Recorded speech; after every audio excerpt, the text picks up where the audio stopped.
అత్తకిత్తం కోడలికిత్తం. రేవంత్ రెడ్డి చెప్పిండు అత్తకిత్తమని కోడలికి ఇవ్వటం, కోడలికే, అత్తది అత్తకే.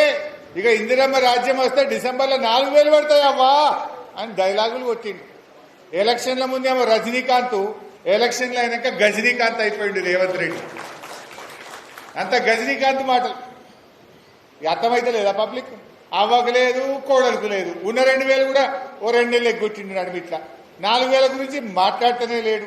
ఇది మనం చెప్పొద్దు అవ్వకు తాతకు, బీడీ కార్మికురాలికి, వికలాంగులకు, అవ్వకు, తాతకు, వితంతురాలికి, ఒక్కొక్క మహిళకు ఇవాళ రేవంత్ రెడ్డి 44,000 రూపాయలు బాకీ పడ్డాడు. ఆ 44,000 ఇచ్చినాకనే కాంగ్రెస్ ఓటు ఎవడన్నా వస్తే ఓటేస్తేందుకు ఊళ్ళకి వచ్చి అడుగు పెట్టాలి, ఓటు అడగాలి. బిడ్డ అవ్వ నోటు అడిగిండు అనుకో 44,000 దేపోరా భయ అని చెప్పాలి. మన బీడీలు చేసే చెల్లెని అడిగిండు అనుకో ముందు 44,000 తెచ్చినాక మాట్లాడరా అని చెప్పాలి.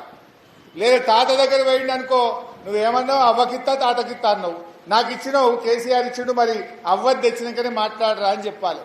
మాట్లాడలేదా ఇవన్నీ?